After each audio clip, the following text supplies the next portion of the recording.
Hi everyone, I'm Alan Cicatiello. On today's show, we take a look at how the FAU football team has fared in their past couple games with some surprising results. We will also send it to our basketball experts who will talk about the beginning of the NBA season and some interesting storylines to follow. All of this coming up on this week's episode of the Blue Wave Sports Show.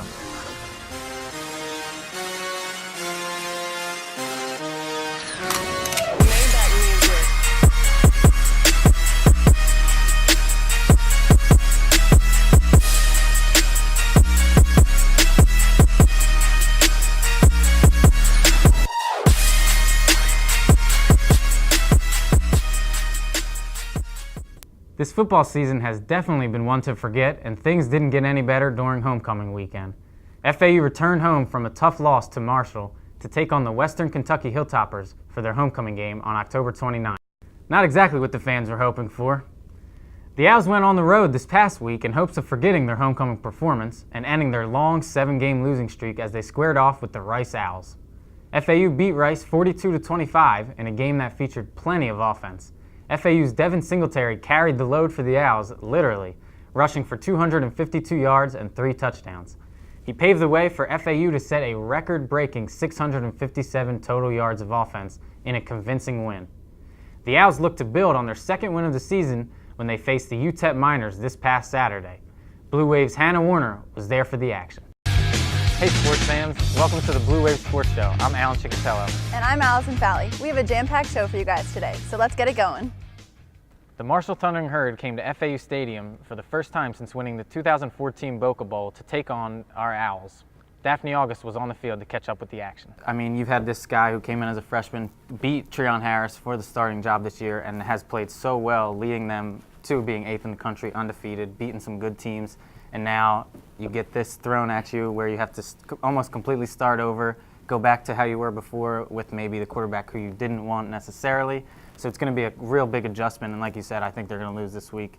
The FAU women's volleyball team wrapped up their season against the Louisiana Tech Lady Texters in Ruston, Louisiana this past week. The Lady Owls finished the season on a strong note, sweeping LTU 3-0. FAU has secured the number 5 spot in the Conference USA tournament and will face 4th-seeded North Texas this week. The men's basketball season began this past Friday against the 13th-ranked Michigan State Spartans. The Owls had trouble getting on the board early, failing on multiple opportunities to stay in the game. The heavily favored Spartans ran away with the win 82-55. Well, being named team captain comes with a lot of responsibilities for both of them. Christian and Devin both offer a lot to the teams, being the senior leadership that they offer, being 1 and 2 of only 6 seniors on the team. Relatively young team, so they're bringing a lot of that experience. Being on the team from last year, bringing that will help all the young kids or the younger kids that are moving into starting roles really transition better into that. Also, CJ Chatham is a junior who will help out these guys a lot. He was named the Louisville Slugger preseason All-American list, the Conference USA preseason Player of the Year, and he's on the preseason All-Conference team. So along with those 2 captains, I know they're going to be looking towards CJ to provide a lot of help for the team. I agree. I mean, there was a lot of hope going into this season for the Dolphins. I mean, bringing in Ndamukong Suh to shore up that defense, like Junior said, not making much of an impact. Tannehill, I'm still on the Tannehill bandwagon. I think he's got some tools that they can use. I don't know if necessarily Philbin, maybe they weren't calling the right plays for him to be able to execute to the best of his ability, because he can run a little bit. He's got a good arm. Yeah, he's got and now he's got weapons on the outside with Landry. I think if this new coach comes in and, I don't want to say hands over the reins to Tannehill, but maybe gives him some more freedom and gives him a better process to execute on the field, I think they can turn it around. Well, Owl fans can expect a lot of the same things that they saw from the team last year. The Owls went 42-19, very good season. Unfortunately, they got to the regionals and lost to UF. But I think the crop of talent that's coming back this year, the pitching staff that they have, hitters, everything's there for them to make another deep run into the tournament. As for the softball team, they have been doing fantastic. They're 41-7, 16-2 in conference with 13 straight wins on their record. They're 23rd in the country and have really been skyrocketing up the rankings. They've been carried by the pitching of Kylie Hansen. She's 22-3 with a .66 ERA with 12 shutouts so far this season. And this past week, she was named the Conference USA Pitcher of the Week for the 5th time this year. Hey guys, well the baseball and softball teams are on very different paths right now. The baseball team is 28-10, they're 12-6 in the conference and 18th in the. Alan, what do you have to say? Yeah, I agree with Junior. It's getting old.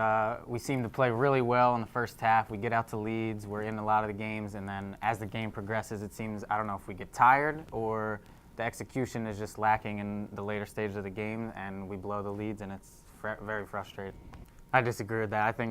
I think they'll lose this week against LSU, and I think it's going to be a tough transition period even into next week with Georgia. Georgia, just remember, 2 weeks ago was a top 10 team. I don't think they've dropped that much. They have a lot of good options. Even though the running back Nick Chubb did get hurt, they still have a lot of weapons on that team. I think it'll be tough. Hey everyone, I'm Alan Cicatiello with the Blue Wave Sports Show. We're here at beautiful FAU Stadium to see the Florida Atlantic Owls take on the Buffalo Bulls. This is the first meeting between these two schools. Let's see the action. FAU got on the board after an intentional grounding penalty in the end zone resulted in a safety, followed by backup quarterback Jason Driscoll's 6-yard touchdown pass, one of his record 55 pass attempts for 385 yards, to tight end Nate Terry to give the Owls a 9-0 lead. Running back Jay Warren fumbled, leading to Buffalo's first touchdown with a minute left in the first half. After that, it was all Buffalo. The Bulls scored on a 19-yard field goal, a 39-yard pick six, a safety, and a 19-yard rushing touchdown. The only touchdown the Owls scored in the second half was a 54-yard touchdown catch by Cameron Solomon, his first of the season, followed by a failed 2-point conversion. Buffalo ended the game with 23 points off of 5 FAU turnovers. We just got to keep building on our improvement. Hope we get a full week of practice this week so that we get a chance to focus on the things that are obvious challenges for us right now. Another week, another devastating loss for the Owls. FAU falls to the Buffalo Bulls 33-15. Up next, we start conference play against Charlotte. That's all for the Blue Wave Sports Show. Make sure to like us on Facebook and follow us on Twitter and Instagram.